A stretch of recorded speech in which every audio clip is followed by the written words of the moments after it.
kolbu berpenyakit. Apa penyakit kolbu? Penyakit kolbu beda dengan penyakit badan. Kolbu itu penyakitnya dimulai dari penyakit iblis. Yang pertama kali punya penyakit adalah iblis. Ya. Nah, Bapak Ibu, kita kan bukan iblis. Kenapa disamakan dengan iblis? Ada rahasianya. Ruh itu suci enggak? Allah tiupkan ruh. Allah Ahad. Ini Allah Ahad nih. Meniupkan ruh. Ruh suci enggak? Suci ya. Lalu Allah tiupkan lewat malaikat ruh kepada badan.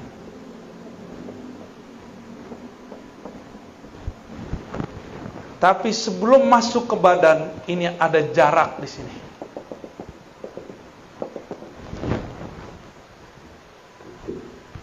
Di saat inilah kemudian di sini ada hijab-hijab. Dalamnya bukan main, tebalnya tiada terkira. Disinilah diuji ruh. Dia dicelupkan ke dalam syahwat. Ini syahwat namanya nih.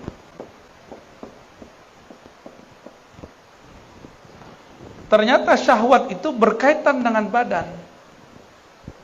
Semua yang ada di sini berkaitan dengan badan.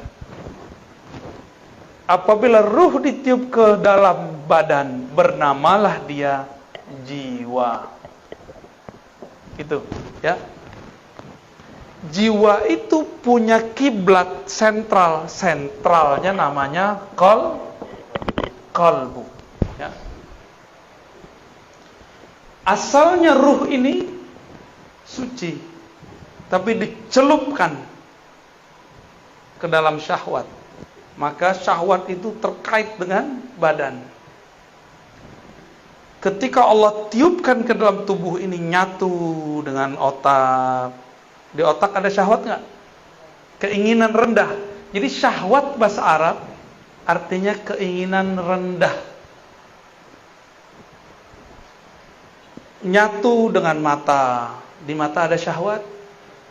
Mata senang lihat yang jelek atau yang cantik, yang gagah, yang indah. Indah itu apa? Ya, kalau bagi Bang Adam alaihissalam indah itu Hawa. No, Adam namanya orang PPIR. Ya.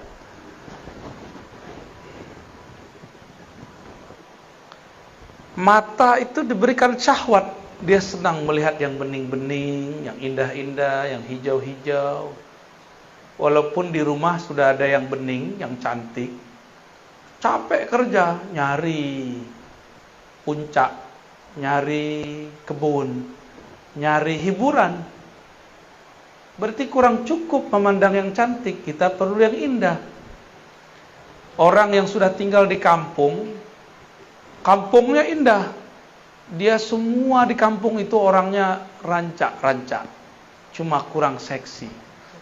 Maka dia pergi ke kota ingin mencari yang rancak-rancak plus seksi. Hitung-hitung cuci mata, Pak. Ya, benar begitu. Jujur aja nggak apa-apa kok. Hah? Enggak iya gitu. Ketika ditiupkan ke dalam badan, maka dia dicelupkan ke dalam syahwat. Sampai ke tangan, tangan suka megang.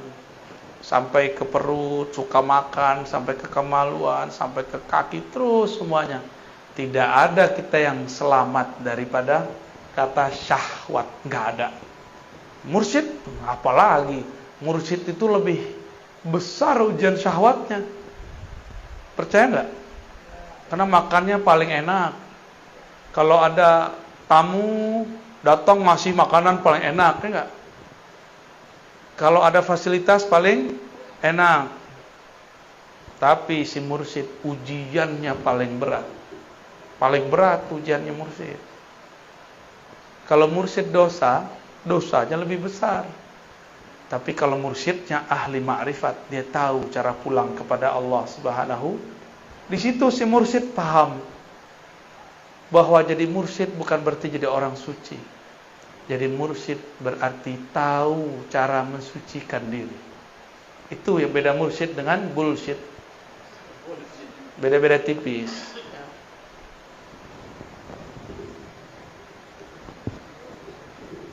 Ketika tubuh membalut ruh, maka tubuh punya energi nafsiyah atau jiwa. Yang membuat dia masih terhubung dengan ruh ini, itu qalbunya. Karena ini adalah hembusan Allah. Allah memandang dari ruh ini kemana? Dipandangnya kepada qalbu. Jadi dekat gak antara ruh dengan qalbu? Dekat sekali. Karena qalbu itu ada karena ruh. Jika Allah menurunkan ilmu lewat ini, itu namanya laduni. Tapi kalau Bapak Ibu belajar, si badan nih diajak belajar nih. Belajar sama seseorang, cari guru. Kalau dapat ilmu namanya futuh. Apa namanya? Apa arti futuh? Terbuka. Supaya mengenal Allah.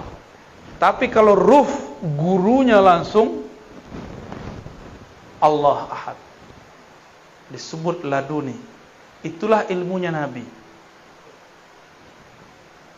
Maka saya sering nanya, Jibril itu gurunya Nabi Muhammad atau muridnya Nabi Muhammad? Banyak orang salah di situ, keliru. Dikira Jibril itu adalah gurunya Nabi Muhammad. Padahal Jibril itu dapat energi dan dipasangkan kepadanya jubah-jubah pemimpin malaikat setelah dia berselawat ke Nabi Muhammad. Nabi Muhammadnya belum lahir, sebagai bin Abdullah. Tapi Muhammadnya sudah ada belum? Nah, ruh pertama yang Allah tiupkan namanya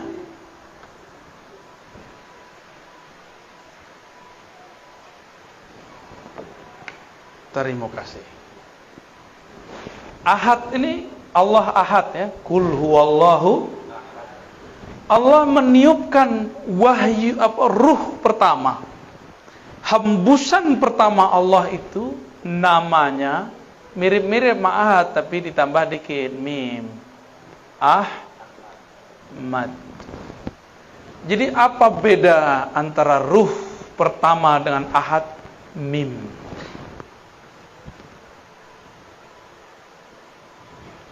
Saat Allah menghembuskan, hembusannya itu berbunyi Ahmad. Bernama Ahmad. Pangkatnya disebut Ruhullah. Apa arti Ruhullah? Hembusan Allah. Coba menghembus Pak. Gitu. Hembusan kita enggak? Atau beda? Coba ambil misalnya plastik. Kita pindah ke dalam nggak? Paham? Ini yang tidak dipahami oleh kelompok kebatinan yang kegeeran jadi Tuhan, jadi Allah. Paham? Ini ilmu awalnya benar. Di dalam diri kita ada hembusan Allah. Betul. Tapi hembusan bukan Allah. Ahmad laisa bi ahad. Ahmad itu ya Ahmad, hembusan ya hembusan. Cuma kawan sudah GR jadi Allah. Zat aku, zat Allah. Sifat aku, sifat Allah. Namaku, nama Allah. Fi'ilku, fi'il Allah. Tapi kalau lapar makan nasi juga. Kalau lagi puyeng minta kawin, berarti belum. Masa Allah lapar, ya enggak? Masa Allah minta kawin? Kan Allah ini tidak perlu sahibah. Sahibah itu artinya pasangan. Allah itu enggak perlu anak bini.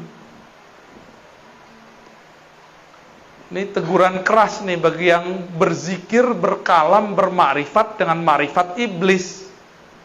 Awalnya sudah benar bahwa di dalam diri kita ada tiupan Allah.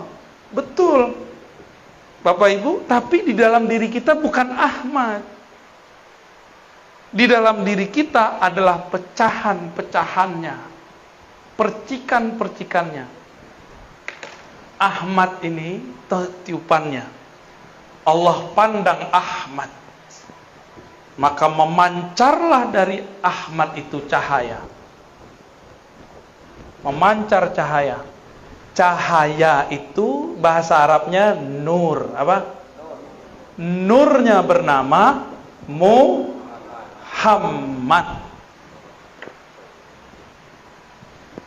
Gitu ya.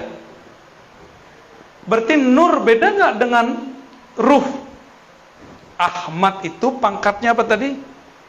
Ruhullah. Ini kalau nggak nyatet hilang. Catat. Kalau punya catatan.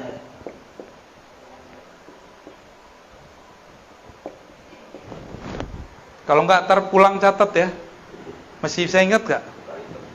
Waduh, buka YouTube. Antum cerdas juga ya. Aneh, gaptek juga lupa kalau ada YouTube. Ahmad ini apa pangkatnya? Ruh, dan dia satu. Dari ruh inilah kemudian menyebar nur. Nur ini kemudian kita sebut nur Muhammad. Dari ruh itulah kemudian terpercik hembusan-hembusan kecil. Itulah jadinya kita. Maka kita ini bersumber dari Ahmad. Maka Ahmad ini ada sebutannya biar faham. Kalau kita keluar dari perut seseorang, yang mengeluarkan namanya apa? Ibu. Ibu apa batu? Ibu. Beneran. Itu istilah aja ya. Ahmad ini disebut dengan ummur ruh atau ummul arwah. Ibunya ruh. Bukan berarti dia melahirkan, bukan. Ini istilah aja. Bahwa ruh bersumber dari bukan dari ahad. Jangan GR ya. Jangan GR dulu. Kawan udah GR, dalam diriku ada ahad. Ya, cemen. Gak ngerti makrifat namanya. Sok terlalu nafsu mau jadi fana dan baqo dalam Allah Subhanahu wa ta'ala. Belum, masih jauh perjalanannya. Ini perjalanan yang disebut innalillahi wa inna ilaihi. Jadi berpulang kepada Allah harus paham ini. Inilah yang ada di kolbu Nabi Muhammad sallallahu alaihi wasallam. Maka Sayyidina Isa punya ayah enggak? Secara fisik enggak punya ayah. Tapi kalau ruh sudah terpercik ke dalam perut Sayyidatuna Maryam, dia pasti jadi, walaupun gak ada ayahnya. Itu metodologisnya. Kenapa ada anak tanpa ayah? Ya, Nabi Adam ada ayah nggak? Ada ibu nggak? Tapi Adam yang ini ada ayahnya, ada ibunya nih. Orang Betawi, Tagadai di Pekanbaru, di Pegadaian. Deket-deket aneh ente dibully terus. Ya.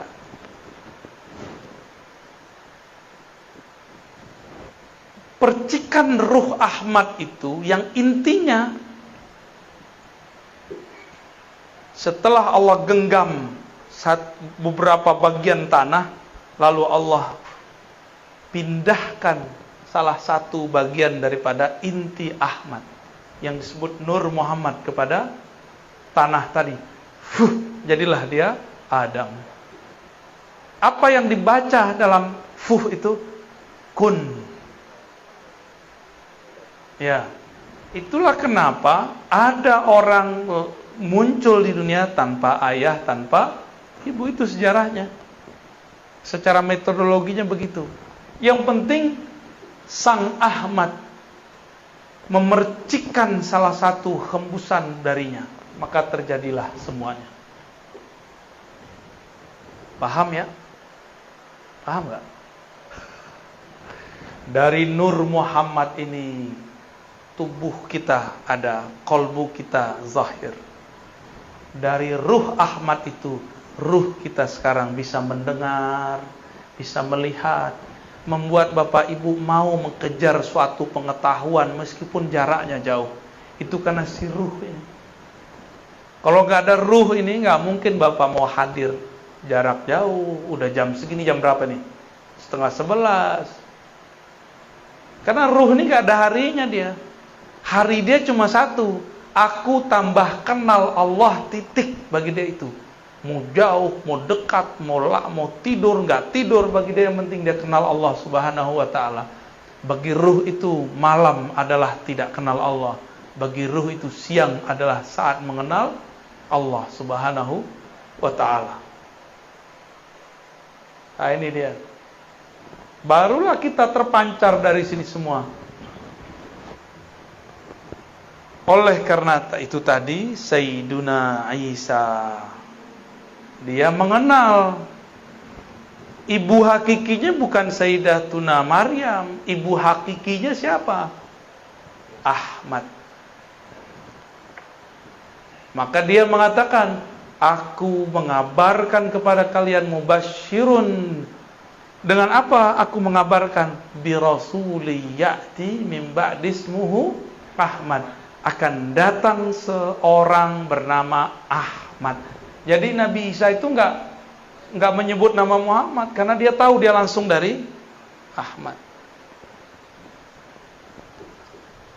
Itulah yang diakui oleh Kubas atau Kufas ibn Asyam. Engkaukah yang lebih tua dari Rasulullah atau Rasulullah lebih tua dari engkau? Jawaban beliau apa? Kufas ini waktu Abraha masuk bawa gajah ke Mekah, dia lihat. Berarti dia udah jadi anak-anak. Nabi Muhammad baru lahir tahun gajah. Tuaan mana? Ibnu Asyam. Tapi ketika Ibnu Asyam ditanya, ente lebih tua, kamu lebih tua, engkau lebih besar, atau Rasulullah? Apa jawaban beliau? Kalau lebih tua Rasul. Tapi kalau lahir duluan aneh. Bingung gak tuh? Lebih tuaan Rasulullah. Tapi kalau lahir tuaan aku. Berarti Ibnu Asyam, Kufas atau Kubas Ibn Asyam paham ilmu yang namanya umur ruh. Umur daripada ruh. Bahwa ruh ini kadang ada yang lebih tua, ada yang lebih muda. Ruh yang lebih tua, ruh yang faham. Maka siapa yang ditakdirkan faham malam ini, ruhnya sudah ditakdirkan dewasa. Tapi kalau ini Buya ini ngomong apa ini? Berarti Anda belum cukup umur, wahai ruh. Selamat belajar lagi. Nah, dari sinilah kemudian muncul alam semesta, ya. Alam. Kita di alam ini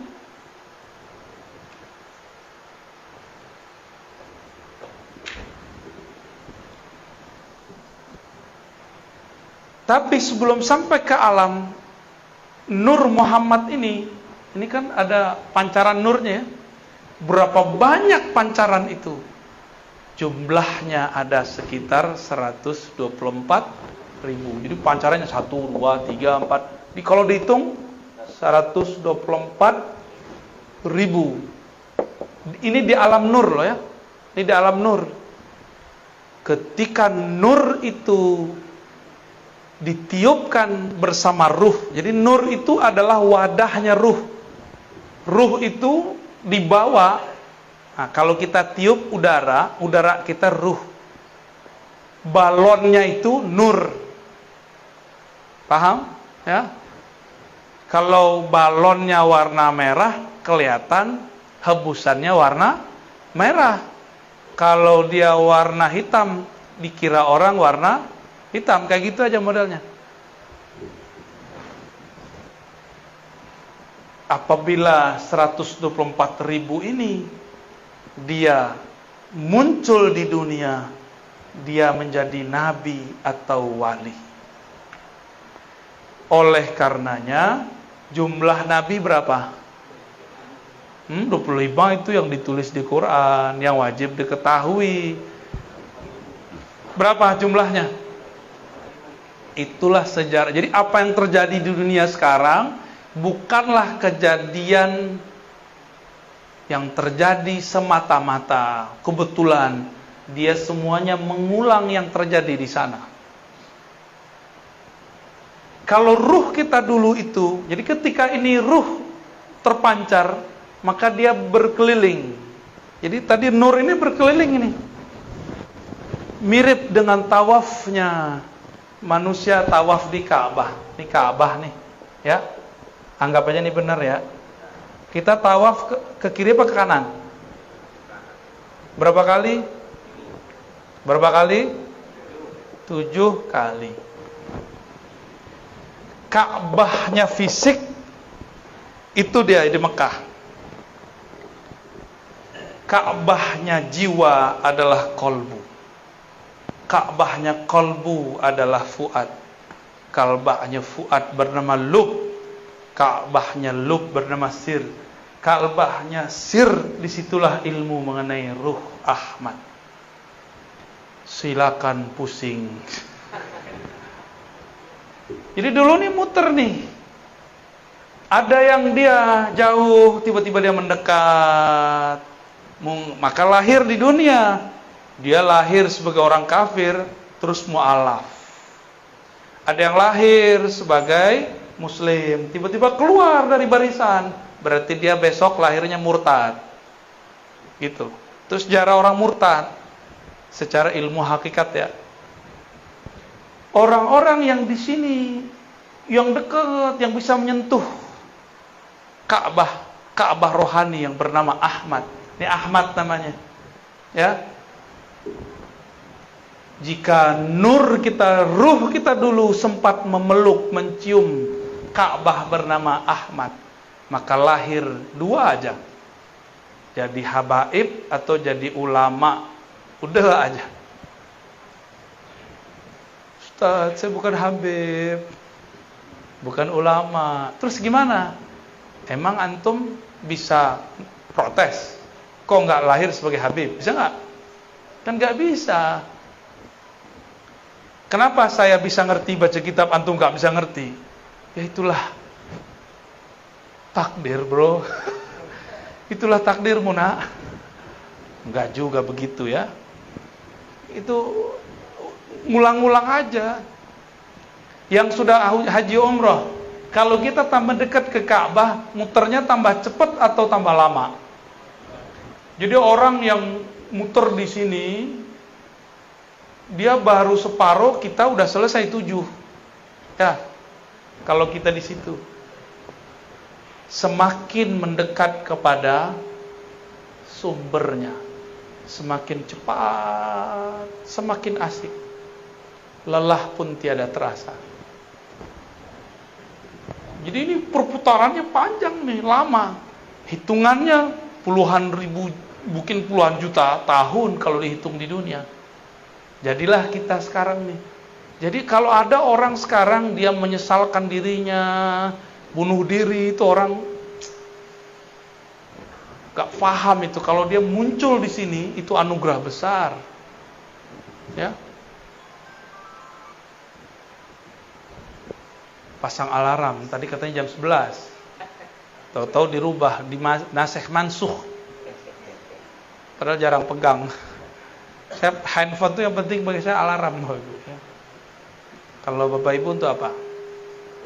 Komunikasi. Waduh, canggih ya. Ada nggak handphone to Allah?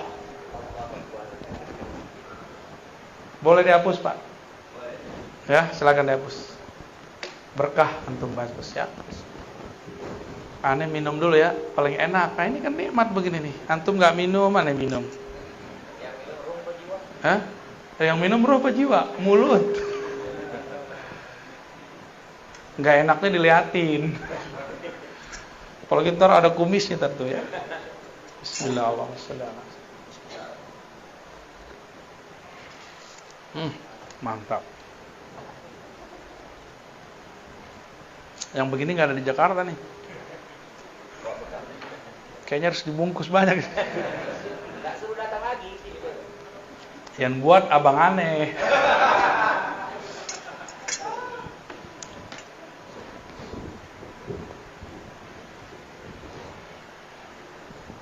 Jadi kita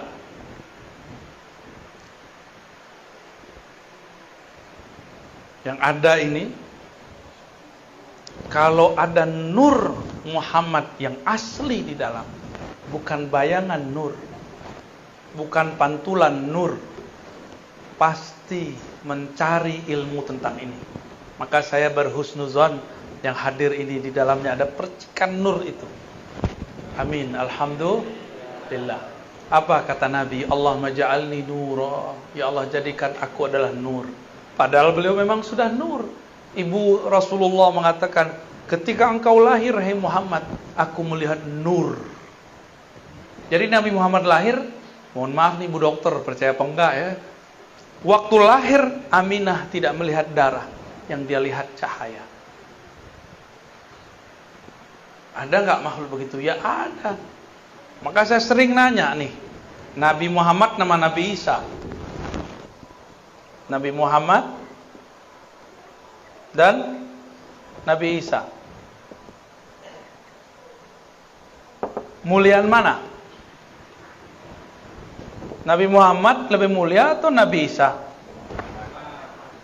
Nabi Isa punya ibu siapa? Maryam. M. Nabi Muhammad punya ibu namanya Aminah. Nabi Isa dimanjakan ibunya karena ibunya mengandung Nabi Isa.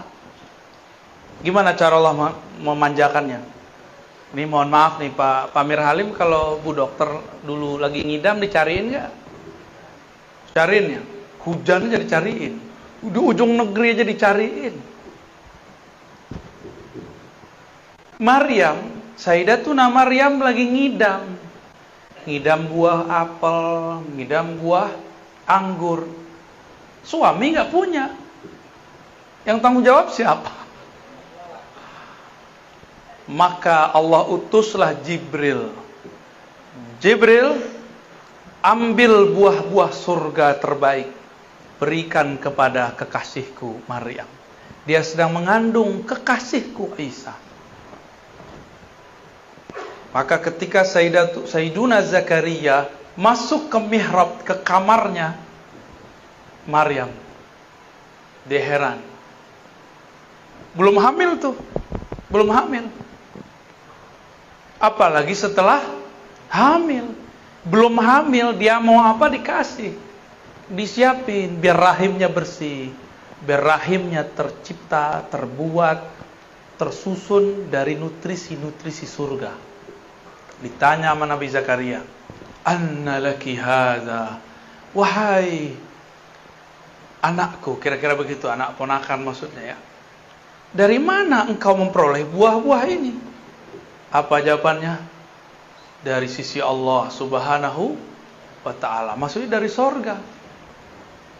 Jika Sayyidatuna Maryam dimanjakan Allah, disiapkan untuk mengemban, untuk menyimpan di perutnya Nabi Isa, apalagi setelah hamil. Kira-kira Allah mungkin nggak memperlakukan lebih sempurna kepada Aminah? Mungkin itu wajib. Kalau versi saya wajib. Muliaan Nabi Isa atau Nabi Muhammad? Beneran? Ya. Kalau Nabi Isa dipersiapkan ibunya dengan makanan-makanan surga, kira-kira Aminah gimana? Lebih dahsyat lagi. Lebih dahsyat lagi. Itu maksud saya. Cuma riwayat-riwayatnya memang banyak yang kemudian tidak terekap dalam kitab-kitab hadis. Hanya direkap oleh sebagian ulama sirah nabawiyah. Tapi lumayan itu membantu. Malam pertama Maryam, Aminah hamil. Langsung didatangi oleh Sayyidina Jibril. Apa kata Jibril? Wahai Aminah, yang engkau kandung itu bukan Isa, Nabi Bani Israel, bukan Musa, bukan Ismail. Yang engkau kandung itu adalah Muhammad Sayyidul Alamin, Sayyidul Anbiya wal Mursalin, penghulu alam semesta, penghulu para nabi, penghulu para rasul.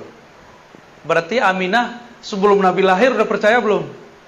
Jadi yang pertama beriman itu dengan kenabian kerasulan Nabi Muhammad itu adalah Aminah, bukan Khadijah, bukan Abu Thalib, bukan Abu Bakar. Bukan. Yang pertama siapa? Aminah. Cuma ada orang kurang ajar hari ini ya. Mereka bilang apa? Orang tua Nabi masuk berdasarkan beberapa hadis-hadis yang bisa dikritisi pemahamannya. Oke. Nabi Isa dipersiapkan tubuhnya oleh Allah masuk ke dalam rahim yang mana pemilik rahimnya Maryam memakan buah-buah surga. Itulah sebabnya Nabi Isa tubuhnya kuat. Hanya Nabi Isa yang diizinkan Allah nanti bunuh Dajjal. Kenapa dia doang yang kuat? Tapi di atas dia ada Mahdi. Al-Mahdi itu pewaris langsung Nabi Muhammad. Jadi nanti Nabi Isa kalau lihat Mahdi yang kelihatan sama dia Nabi Muhammad. Sirnya itu, wah ini Nabi Muhammad nih. Tapi kok mukanya beda dikit ya? Cuma dilihat nasabnya, oh masih nasab Nabi Muhammad. Terlihat nama dia itu Nur Ahmad, Nur Muhammad Sallallahu Alaihi Wasallam. Itulah rahasianya kenapa saya tulis Muhammad di atas, Isanya di bawah. Al-Mahdi itu nanti pewaris. Ditaruh pewaris itu keadaan di kiri aja ya. Mahdi, Al-Mahdi. Walaupun dia bukan seorang nabi, tapi dia mewarisi nabi, pemimpin para nabi. Gimana kira-kira? Makanya Nabi Isa tetap jadi makmum. Nabi Muhammad udah nggak kelihatan, Al-Mahdinya ada. Nanti yang jadi makmum tetap Nabi Isa, yang jadi imam tetap Al-Mahdi, karena dia pewaris mutlak Nabi Muhammad sallallahu alaihi wasallam. Pewaris mutlak. Jika Nabi Muhammad ada pewarisnya Al-Mahdi, Nabi tadi ada berapa jumlahnya? 124 ribu. Di akhir zaman inilah yang akan berjuang. Namanya wali. Jumlahnya berapa? Yang besar-besar 124 ribu. Selebihnya pasukan tim Hore. Lumayan tim Hore. Ya. Jangan dibayangkan 124 ribu itu doktor. Belum tentu. Ada yang doktor, ada yang enggak. Jangan dibayangkan itu mursyid. Belum tentu. Ada yang mursyid, ada yang tidak. Jadi jangan kecil hati dulu, siapa tahu di antara kita ini ada yang pewaris 124 ribu. Apa kata Nabi? Al-ulama warasatul anbiya. Ulama-ulama itu mengenal Allah, karena itulah mereka dianggap pewaris nabi-nabi yang kenal Allah. Jadi yang diwarisi bukan gelar doktor. Nabi bisa baca kitab kuning nggak? Kitab kuning belum ada di zaman Nabi. Belum ada kan? Belum apa udah ada? Kalau udah ada, berarti bukan Nabi Muhammad tuh. Jadi siapa yang bisa baca kitab kuning di sini? Jangan GR dulu. Antum belum tentu pewaris Nabi Muhammad. Nabi Muhammad itu ummi. Tapi ummi itu ada maknanya yang bersifat induk. Kalau secara harfiah ummi bisa berarti tidak bisa tulis baca, ya. Tapi secara arti lain apa? Induk, sumber. Jadi kalau saya punya terjemahan lain, an-nabi al-ummi Nabi yang merupakan induk semua nabi-nabi. Karena beliaulah Nabi 124.000 ada. Al-Mahdi pewaris Nabi Muhammad. Isa pasti ada pewarisnya. Musa pasti ada pewarisnya. Dengan itulah cara mereka berjuang di akhir zaman. Karena tidak mungkin ada kelahiran kembali. Namanya reinkarnasi. Yang ada cuma waris. Siapa tahu di antara kita ada yang jadi pewaris. Amin ya rabbal alamin. Terus apa lagi dong? Apa kaitannya dengan kolbu? Nah, itu kan pertanyaannya tadi. Ilmu ini bukan lagi ilmu kolbu, tapi sudah ilmu ruh. Sumber ma'rifatnya kolbu. Kolbu itu dia punya ma'rifat dua aja. Dari Allah pasti lewat ruh. Dari selain Allah pasti lewat akal dan panca indera. Baca kitab lewat panca indera enggak? Baca, maka belum tentu orang yang bisa baca kitab jadi orang alim. Siapa tahu jadi sombong. Ya benar. Ada nggak ketemu orang baca kitab sombong? Banyak, salah satu yang di depan. Astagfirullah.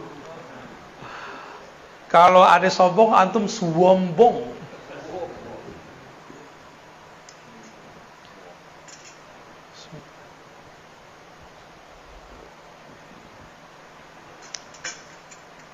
Ada yang iri nggak? Kalau iri berarti kalbunya berpenyakit. Cuma ada yang nafsu jadi wali.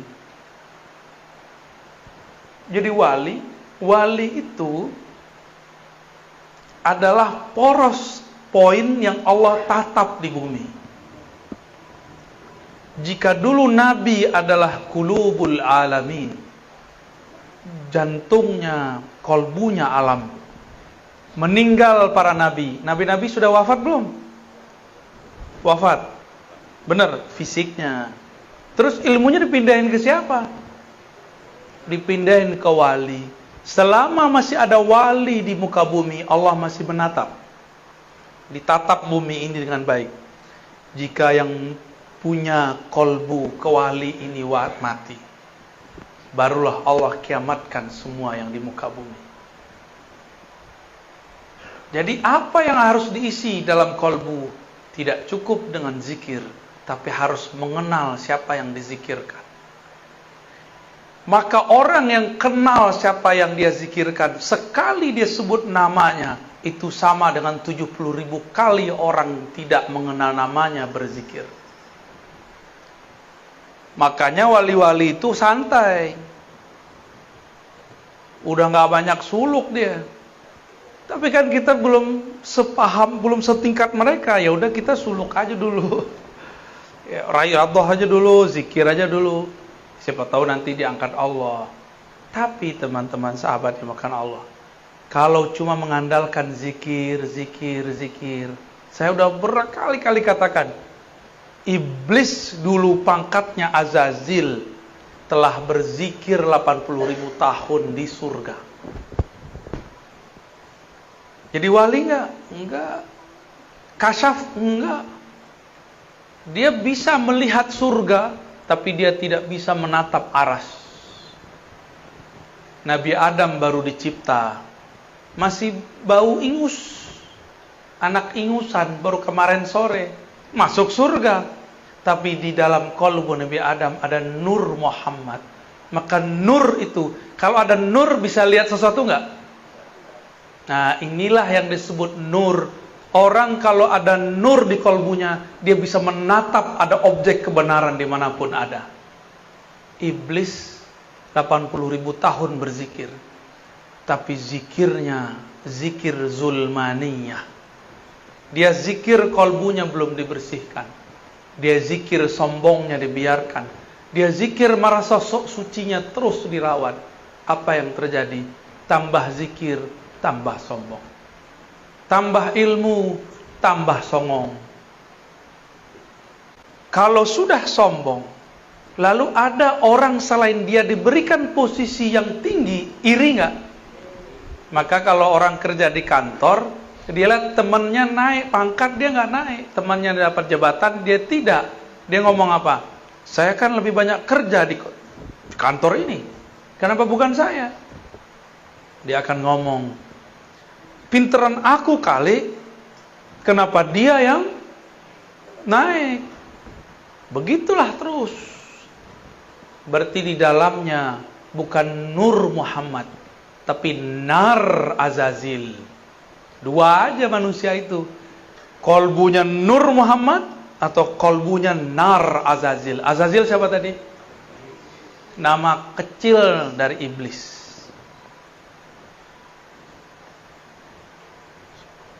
Gimana kira-kira? Yang suka nyolot terus, tahu nyolot? Marah dulu. Kayak api, nyala terus. Itu nar di dalamnya. Ya. Maka kalau kajian nama yang punya nar Azazil, panas kepala kita. Tapi kalau ngaji dengan yang punya Nur Muhammad, kepala boleh panas, tapi kolbu, ruh girang. Ada getaran-getaran indah di dalam. Getaran-getaran kerinduan kepada Allah Subhanahu wa ta'ala. Wali itu kolbunya alam. Kolbunya wali, tatapannya Allah. Ruhnya wali adalah percikan dari hembusan-hembusannya Allah. Maka jika si wali ini punya kolbu, dia kenal siapa yang dia sebut. Sama seperti yang dikatakan dalam hadis. Ini penutup kajian kita. Apa kata Nabi? Tidurnya orang yang alim lebih bagus, lebih afdol daripada ibadahnya orang yang jahil. Ada orang alim, arif, main-main aja.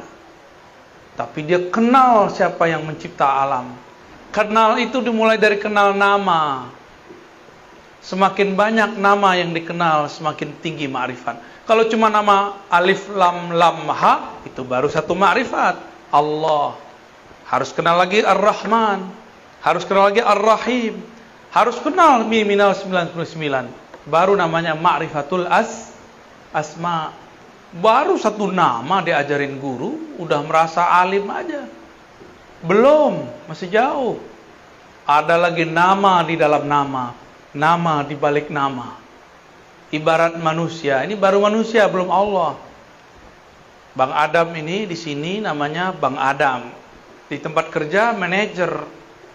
Di rumah Abi atau Babi. Hah? Abi ya? Bab Abah. Oh. Maaf Bang ya. Semoga kamu sakit hati Bang. Nanti aku obati Bang. Karena dia orang Betawi, masa kecil panggil tong. Bukan tong sampah, bukan. Tong. Dulu dia suka bersilat, dipanggil jawara. Jawara lidah. Pinter ngomong, panggil lidah. Di organisasi pangkatnya tinggi, dipanggil ketua. Tuh banyak nama nggak? Kalau saya kenal semua sudut itu, berarti saya kenal dengan orang namanya Adam. Kalau baru tahu namanya Adam, berarti pengenalannya baru satu arah. Paham analognya? Jadi Bapak Ibu, ilmu yang kita dapat sekarang baru sedikit dari yang sedikit. Wa ma utitum minal ilmi illa qalila. Wa ma utitum, tidaklah kamu diberikan ilmu itu kecuali sedikit. Dengan sedikit itulah kita datang kepada Allah. Kalau Allah terima, dia jadi banyak. Ya. Maka Bapak Ibu yang makan Allah, saya yang jahil ini, saya yang banyak dosa ini, meminta kepada Allah supaya Allah ampuni dosa saya dan kita semua. Saya yang jahil ini, yang tidak punya ilmu ini, meminta kepada Allah, semoga semua yang hadir Allah jadikan arif billah, kenal kepada Allah. Enggak kenal sekarang, semoga kenal sesaat sebelum wafat. Tidak kenal sesaat sebelum wafat, semoga diri syafaat di saat ditanya oleh Munkar dan Nakir. Enggak juga dapat syafaat ma'rifat di sana, semoga Allah berikan syafaat saat dibangkitkan. Enggak juga semoga dapat syafaat ketika dihisab, ketika ditimbang. Enggak juga, semoga Allah kasih syafaat ketika jalan melintasi sirat al-mustaqim, as-sirat. Allahumma amin ya rabbal alamin. Al-Fatihah.